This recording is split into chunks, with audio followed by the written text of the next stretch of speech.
5 souls. In the first act, Detective Lake and Detective Pool stumbled upon the twisted threads of Joiceville's darkest secrets. From a suspicious confession to a list of eccentric suspects, they uncovered the first pieces of a puzzle that leads them straight into the heart of this quiet little town. Joiceville, a town so quiet, it's easy to forget the secrets buried beneath its peaceful exterior. But behind the veil of small-town charm lies a network of deception, manipulation, and dangerous power plays that stretch far beyond what the eye can see. We've only scratched the surface, but what's coming next will push us deeper into the murky waters of corruption, where corporate giants like Blind Corp pull the strings from the shadows.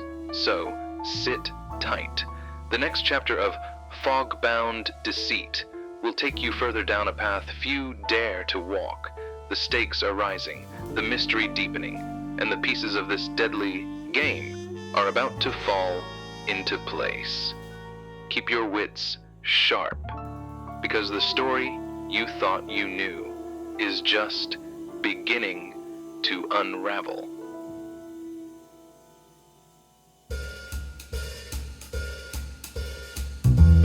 As the investigation in MacDonald's house continued to stir up more questions than answers, Detective Lake and Detective Pool found themselves drawn into the strange underbelly of Joiceville, where the fog, still foggy? Seriously?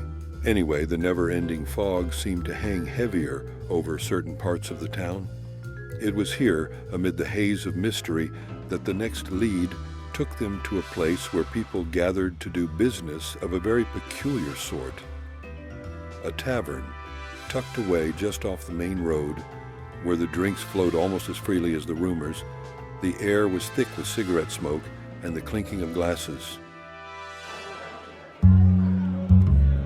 This is where the heart of Joiceville's real mystery beats, I bet. Well, if the heart's beating, it's probably from too much whiskey and too many gerbil races. The bar is filled with rough-looking characters, many of whom are nursing drinks, whispering to each other. There are several worn tables in the back, where patrons gather to place their bets. Posters of gerbil racing events line the walls, showcasing cartoonish gerbils in mid-race. Seems like everyone here's got a hand in something. What can I get you, gentle peeps? That's right, this is my cameo. I'm also playing the bartender. This is an odd place to gather information, Pool. Why do I suddenly have a drink in my hand? Can't help you there.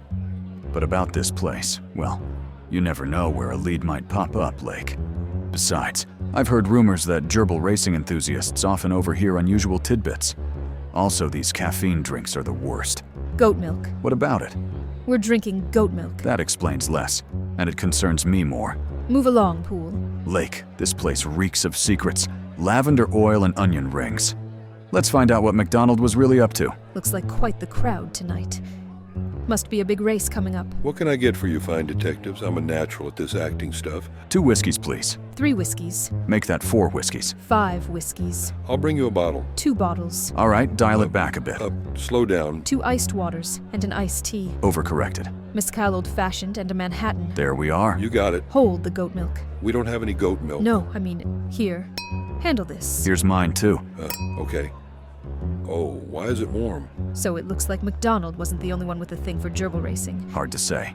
Everyone here's betting on gerbils. They all know the stakes. They're too attached to be objective.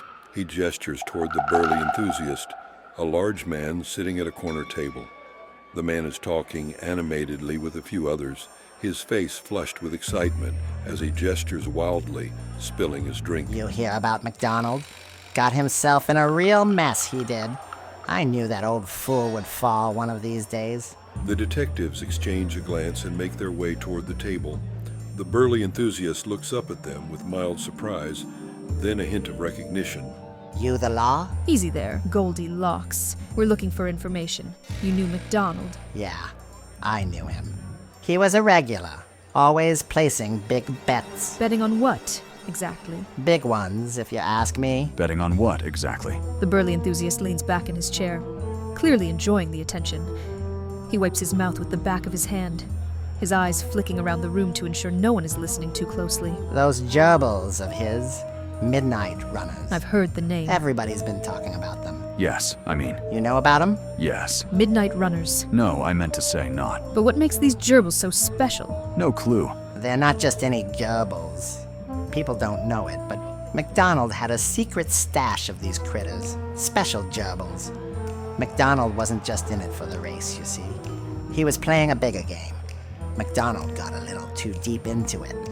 Folks started to wonder where he was getting his gerbils from, why they were faster. But nobody asked him outright. Too much money on the line. Too many bets. But I heard a few things. He found something. Or someone found him. Some say it's the gerbils themselves. Something different about them. Maybe they're not so innocent after all. Maybe the gerbils are the murderers. Maybe MacDonald was abusing these gerbils in some kind of way, taking advantage of them. And they had enough and stabbed the old geezer 13 times in the face. That's fucking stupid, Pool. Yeah, yep. That was dumb. Gerbils can't hold knives. A gerbil enthusiast nearby overhears and chimes in, clearly upset at the insinuation. What do you mean by that? MacDonald didn't hurt anyone. He loved those gerbils. No one here ever harmed a single gerbil. They're just cute. Cute little creatures, nothing more. I'm just telling you what I heard. People get desperate when they're losing. And when it comes to the Midnight Runners, people were losing a lot of money. What else can you tell us? It's not just about gerbils. It's about something bigger. Something that's been going on under the table here. If you're looking into MacDonald, you'd better be ready to dig deeper. A lot deeper. You might want to start with Blind Corp. The conversation is interrupted by the sound of a distant car engine revving, the noise cutting through the otherwise quiet tavern. It's almost as if the world outside is moving faster than the world inside. Something's off about all this. The pharmaceutical conglomerate that just set shop in town not but a few months ago in order for this wild gambit to pay off. Perhaps I've said too much or not enough. What's with the spoons? What spoons? We're done with the spoons, Pool. What about the mayor? Simone. Suspicious. Well, Not me. she... Wow, you know it's funny, squirrels! I mean, what are they really? They're just tiny, fluffy imposters pretending to be gerbils. That's right, I said it. You ever notice how they act just like gerbils but with slightly more attitude? I've said enough. Laughs to herself. Anyway, don't get me started on climate change. Oh, no, we've got ice bears now. Right? Ice bears, people, they're migrating to places they shouldn't be, eating our fish and causing all kinds of trouble, and The fuck are you talking about? bees. Bees are in danger, you know? We can't let them disappear, or who's going to pollinate our flowers? Can you imagine a world without bees? But You look familiar. wait. Wasn't I just talking about something else? Right, the sun. Yeah, 2 suns. You didn't know that, did you? Laughs nervously. It's true. It's not just one sun. There's 2 of them, and they're always working together, doing their little thing, but no one ever talks about it, right? Weird. But, anyways, Why? her tone falters. Why do you look like I've seen you before? I think I heard someone call me in the distance, not me, not by my name. Simone. Mayor, Laughs awkwardly. Anyway, toodly-doo. Hooey. Well, that was real fucking awkward. I mean, I was uncomfortable watching that. This is why you prepare you. What? Tell them she did it. Yeah, I mean, they don't know she did it. Kiblets. I did it again. God damn it, Neil. I gotta lay off the booze. I haven't even drank in 5 years, and I still think I need to quit. Anyway. The fog hung even thicker. Somehow it was impressive over Joiceville as the day wore on, and the air in the tavern felt more oppressive with every moment the detectives spent within it. The words from the burly enthusiast echoed in their minds, setting them on a path they hadn't quite expected. This town, its secrets, and the people tied to them, each thread felt like it led them deeper into a shadow they couldn't quite make sense of. Outside the tavern, the mist seemed to thicken as the detectives made their way to a quiet corner of town, one that wasn't marked by any real landmarks, just a series of dusty, forgotten buildings. One of these buildings was where they had tracked down their next lead. It was an old Blind Corp warehouse, hidden away behind a set of rusted gates, its exterior unremarkable. Yet there was something about the place that seemed to hold its own sinister energy, as if it were a remnant of something long gone but still very much alive. Detective Lake walks up to the door, her face set with determination. Detective Pool follows behind her, a mix of curiosity and wariness on his face. Something about this place doesn't sit right with me. Like someone's trying to keep us away. You're not wrong. But what good's a locked door if it's our job to figure out what's behind it? Besides, if it's one thing we do best, it's finding the cracks in the walls. We're getting in, Pool. No locked doors stopping us. Wouldn't be the first time. Remember that time you almost got us locked in a freezer? I thought I'd never get the smell out of my clothes. You were the one who thought it'd be fun to chase the suspect into the meat locker. Don't blame me for your bad decisions. Blind Corp may have forgotten this place, but I doubt they've forgotten what went on here. Not by a long shot. Blind Corp's good at making things disappear, but they always leave a little trail behind. Look around. This place was abandoned. No one's been here in years. This wasn't abandoned. Someone's been keeping it up. You can feel it. Too much dust in the corners. Too many untouched crates. Whoever's running the show here doesn't want us finding out anything. We both pause, examining the room as we move deeper into the warehouse. Then, I noticed something on one of the crates. We're getting closer, Pool. I can feel it. Pool looks over at a stack of crates marked with strange symbols. What's this? Some kind of stockpile? These markings look familiar. You seen them before? Yeah. These are from the old experiments.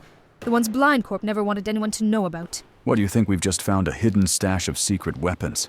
Some stash of underground gerbil racing gear? Not weapons.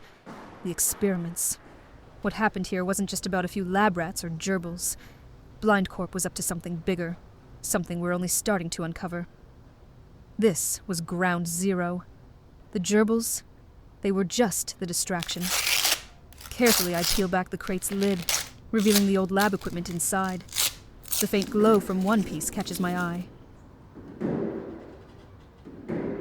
A loud bang from deeper in the warehouse echoes through the quiet. We both freeze, our attention snapping to the sound. Did you hear that? Footsteps echo in the distance. We move cautiously, my eyes darting as the sound grows louder. Suddenly, a figure steps into view, hidden under a cap, their features indistinct. Obviously the Major Simone. Is it Major or Mayor? Is this a typo? Or are they both named Simone? Are you a typo? Who are you? The figure hesitates, looking at us, then steps back into the shadows. Hey you, we're looking for answers. You have them, right? I mean, a little help here. We're literally chasing our tails. The figure vanishes into the darkness without a word, like a stupid, useless fucking cunt. Jeez, Pooh, you don't have to curse to be a badass. I'm sorry. Dial it back a bit. I'll dial it back, but I'm real peeved off. It's obviously We all know it was the mayor, right? the major. Major. Major. Mayor. Mayor. Mayor. Major. Simone. Mayor. Major. Major. Major mayor. Major mayor. Major mayor. Major. Well, I suddenly don't feel bad about my scene earlier. You got this, Nail. You got this. That's no good. I move forward, but the figure is gone, swallowed by the shadows of the warehouse. We're not getting answers here today, are we? It's the same as the others. Nothing adds up. But something feels off. First, we get Major Simone tangled up in this mess. Major. Then, the nun with her dislike for gerbils. And don't even get me started on that neighbor who claimed MacDonald was stealing his Amazon packages. A few bad neighbors, and some offbeat rumors won't solve this. Yeah, it's too clean, Lake. All these weirdos coming out of the woodwork, none of them having anything to do with the real story. We'll keep following the money, the experiments, everything. But hey, we're one step closer. I want to know who MacDonald was really working with. And I want to know what Blind Corp had to do with it. Now that's the Lake I know. We exchange a look before heading deeper into the warehouse, their footsteps echoing into the dark. The answers they sought were slipping further away, as elusive as the fog itself.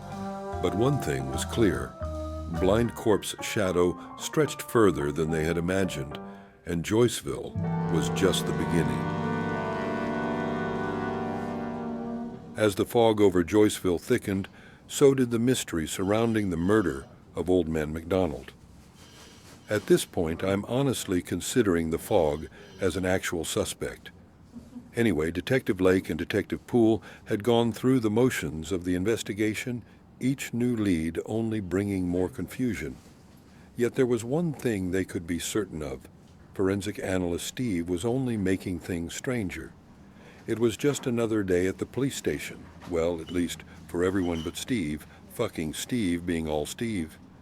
The day had started out normally enough, but in a town like Joiceville, normal was always relative.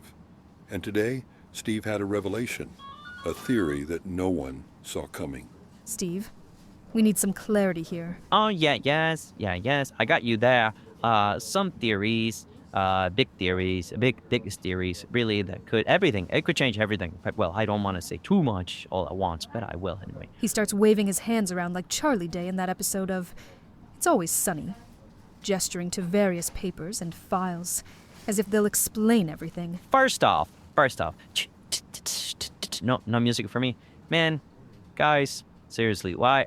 Okay, let's talk about Major Simone. Now, he is involved in the case, of course, and if you wouldn't know it from the first glance, Major Simone, you see, he's the kind of person you immediately think, wow, no, why are you involved in something like this? And it's not obvious, right? But there's the thing, I dug in a little deeper, and well, he's a friend of MacDonald's, apparently. At least that's what everyone says, Hold on a second there, man.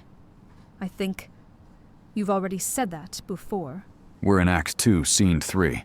Pick it up from as if they'll explain everything. Shoot. Also, Okay, the Major Mayor is a she. I have the wrong page. Major Simone doesn't exist. What?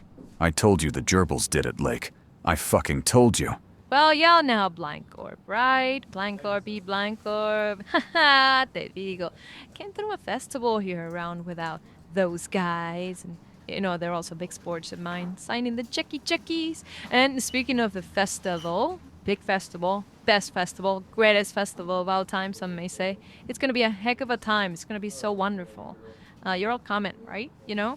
Pie contests and festival activities. And they're also, just between us, they're unveiling their brand new soda. Yeah. So it's going to be amazing. Right.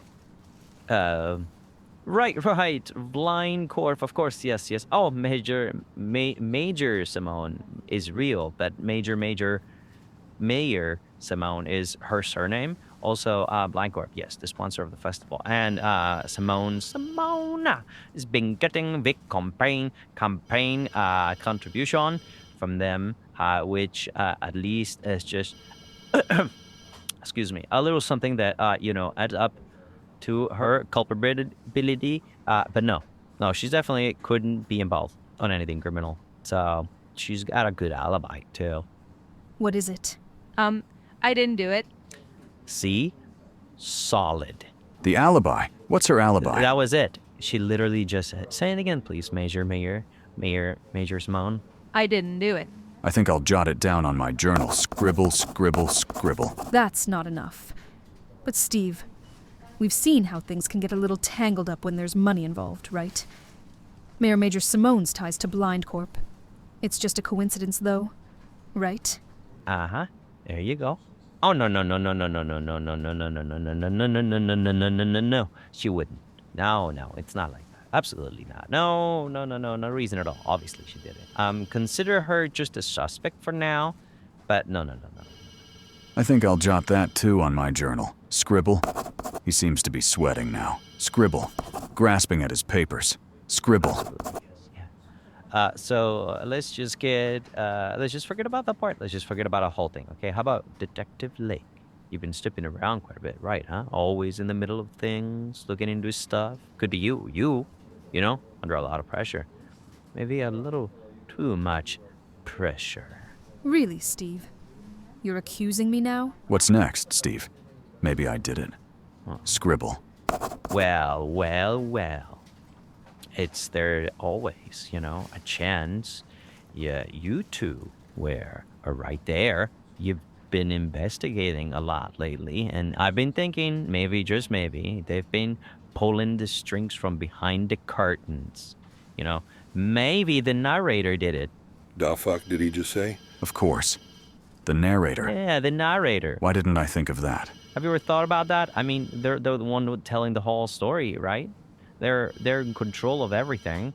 Who's to say they don't know a little too much? Maybe, just a maybe. They've been pulling the strings from behind the curtains. Are you serious now? Not at all, Neil. Nope. Not at all. Good, that's good. Because we all know the Mayor Major did it. Exactly. So I'm just saying, we can't rule out anyone, right? The narrator, you, Lake, you, Pool, you listening right now, always listening. Audience, always listening. They've been hungry for more. Major Simone, who's been listening with casual interest, suddenly chimes in. All right, Steve. Just being Steve. Yes, I've been here this whole time, by the way. I think we're gonna get, we've got enough suspects for now. So as I stand up from my desk, stretching, meow. Okay, but I still more concerned about the fall festival. That's kind of like the real reason I'm here. So I'm just saying, I think we need a committee if you all want to volunteer. Our voluntold to be part of it, to handle snacks, public. Yeah, I mean, yeah, yes, of course, the snacks. But the murder. There's just a little tension here going on, Steve being Steve. So we're going to cut through all that, move that aside, put it on your Technicolor pinboard, and we're all going to get through this, okay? One apple pie at a time. Now, amigos. Now, who's with me for the first Joiceville Annual Fall Festival Planning Committee, huh? Yes, sí podemos. Vamos. Right. Of course. Pies. And definitely not the murder here. And Simone, too. Well, too busy with festival prep to be doing any murder of any type. You're right. Silly me. Silly me. All right, Steve. You guys are so good at this. We were close, too close for comfort. Just when I thought we were starting to piece it all together, something shifted. A whisper in the dark. A figure that slipped away before I could get the answers we needed. Joiceville's not a place that gives up its secrets easily, but we're getting there. Close. Lake, we were right on top of it. But whatever's going on here, it's bigger than we thought. Someone's trying to make sure we don't find out. The thing is, they're not gonna like what happens next. This is no longer just about MacDonald. This is about Blind Corporation. About the Mayor Major Semuna. This is about the things they've buried here, in Joiceville. For far too long. We're going to dig deeper. We'll find the answers, even if we have to tear this town apart. I've got a feeling Act 3's gonna make this look like a Sunday stroll. And if I'm right, the next twist, it's gonna knock the wind out of us. We're not done yet. We're just getting started. Obviously, the Mayor Major did it. Obviously, but why? Blind Corporation. I think so too, Pool. Blind Corporation. Don't miss the next chapter. As the past comes crashing into the present, the truth is closer than ever, and it's waiting to be uncovered. But remember, in Joiceville, no one walks away clean.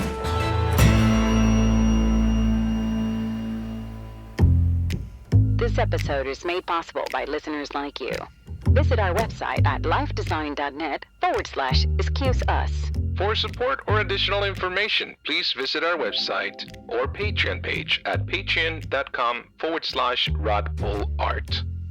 Tonight's production of Excuse Us, a mystery drama with delightful undertones of humor and eldritch horror, was produced by Rebecca Lake Pool and Rodrigo Pool. Written and directed and performed by Rodrigo Pool in association with R&R Aside Audio Theater.